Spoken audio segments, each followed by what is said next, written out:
I will call this engineers must make accurate measurements. Either way, if you're going to talk about something, then do it yourself. I'm talking electrical engineers designing control systems, of which the eye is. So here's Tim Root's concept. And this is hard. First year opto residents are terrible at it. Second year, you're getting better. By the time you're a third year resident, hopefully you're quite good at it. Very useful skill, but the idea is you're using a light and shooting light into the eyes to get an idea of what the reflection looks like in order to estimate glasses prescription. Very useful in people who can't talk, maybe demented patients, and certainly in young children who are pre-verbal. So this is the machine we use. This is called a retinoscope, and a retinoscope is basically just a light, a little beam splitter inside of it that you look through, and you shine this light in your patient's eyes, and you look at the red reflex and how that red reflex moves in order to get an idea of what the prescription is. So here's the theory behind it. Now this is an eye, and if you shine a light into an eye that is in perfect focus, i.e. is not nearsighted, is not farsighted, the light will hit the back of the retina at a single point, hopefully the macula, and the reflection will come back out of the eye, and you can move that light up and down, whatever you want to do, the reflection stays stationary. Maybe that doesn't make sense, so let's try a different eye. This eye is not strong enough. When you shoot light into the eye, it wants to focus behind the eye. And as you move your light up and down, the reflection bouncing off the retina also moves up and down because it's kind of pivoting way behind the eye. So move your light source up and down, the reflection coming off the retina also moves up and down. So we add a lens on here, a little bit of strength, a little bit of power, not quite strong enough yet. As you move your light up and down, once again, the retina reflex is going in the same direction as your light source. So you make a bigger lens. And now the eye is in perfect focus as you go up and down. It hits that single point and you have the perfect red eye, or the perfect red reflex. If you put too much power in front of this lens, let's say you hold up a really strong magnifying glass like this, then things want to focus into the middle of the eye, right here in the middle of the vitreous cavity, and your reflection coming off the retina is going in the opposite direction. It's kind of pivoting. There's a seesaw action, and you've gone too far.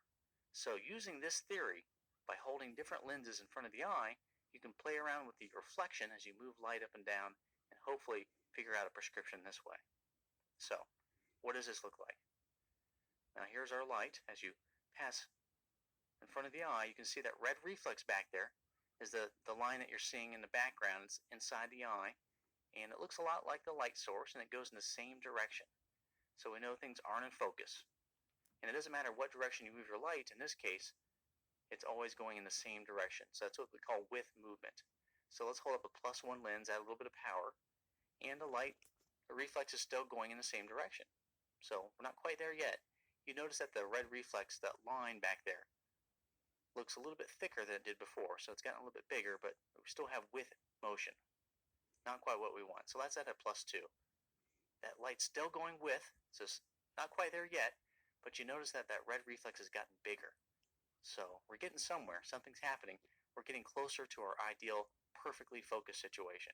So let's try +3. This is it. You notice that the whole eye lights up as soon as that light gets over the pupil. This is the perfect focus, and this is the right prescription for this eye. If you go too far, add too much power, then it focuses in the middle of the eye, and you get that seesaw, that against motion. So if you've gone to against, you've gone too far. So in this case, a +3.00 lens was the right prescription for this eye to get it in perfect focus. Now there's a little bit of a correction factor depending upon your working distance, but this is how we figure out prescription in young kids. So you have a 18-month-year-old kid. You're trying to figure out if they are nearsighted or farsighted. This is how you do it. You hold up lenses in front of them. This is a rack of lenses, the kind that we'd use on a kid. And you basically just keep up holding up these lenses in front of the eye and checking that red reflex until you get exactly what you want. If you have an adult, you can use a lens rack like this, a retinoscopy bar. This is nice in adults because you don't have to constantly switch lenses in order to find the right one. It doesn't work well in kids because kids don't like having this big giant thing in front of their face. They're constantly wanting to grab it. So with kids, you end up using loose lenses. So retinoscopy, an incredibly difficult skill to pick up, but very useful with both pediatrics and with adults. All right, next topic, ocular misalignment.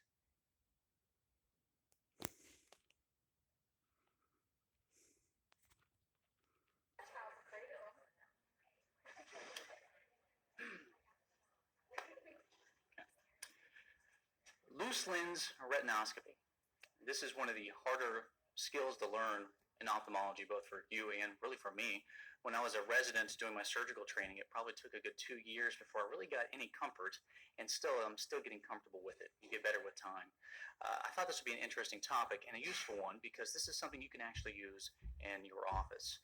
Now, I guess retinoscopy is part of your COMT certification. COT is, oh, is it really? Okay. Do they have you do it using the manifest the phoropter? Okay. The phoropter is a useful way. Personally, I think the loose lens retinoscopy is more useful. And the reason why is, who are the patients who need retinoscopy? It's often children. And then, like we already showed you, you often can't get a child up to the phoropter. Uh, and if you can do loose lens retinoscopy, you can do retinoscopy on anyone. And so I thought this is more useful. I personally don't have a retinoscopy through a phoropter. I guess I could figure it out, but I found this way a little bit easier. The difficulty with retinoscopy in general is that it is hard to teach. Because one, when people describe things to you, it's very hard to visualize, especially if you've never seen it before. You get absolutely no feedback, at least with a phoropter manifesting people. They can say, I can see one better than two. With this, you get nothing. All you're looking at is the reflex in the back of the eye, and by holding different lenses in front, trying to estimate what we think the glasses prescription is based on this. So it's challenging. So here's the theory on how retinoscopy works. If you shoot a light from your instrument into the eye and it's coming straight in, if that eye is in perfect focus. As an engineer, I expect to do it myself. In an engineering study where the student has 20/20 vision, part of the prevention study would be to do retinoscopy. So you know what it is, you know where the errors are, and you know how to do it yourself. In addition, the engineer would make his own refractive measurements using a Snellen and test lenses the way I'm doing it, because it's far more accurate. While we can debate this issue, if you're trying to preserve your 20/20 in a 4-year college, and the rate at which you could go down is a half diopter per year from wearing a minus lens or doing close work, it's extremely important to know the concept and actually make all measurements yourself. You don't have to be an ophthalmologist to use a retinoscope to make measurements. And in fact, it's a skill you must have if you're an engineer designing control systems, and use both methods on yourself and others. This is how we learn to solve problems. And I emphasize prevention almost exclusively. Or if you get slightly negative, you get back to positive by making all these measurements personally as an engineer. If you don't like engineers measuring things, that is too bad for you. Add your own commentary. Thank you.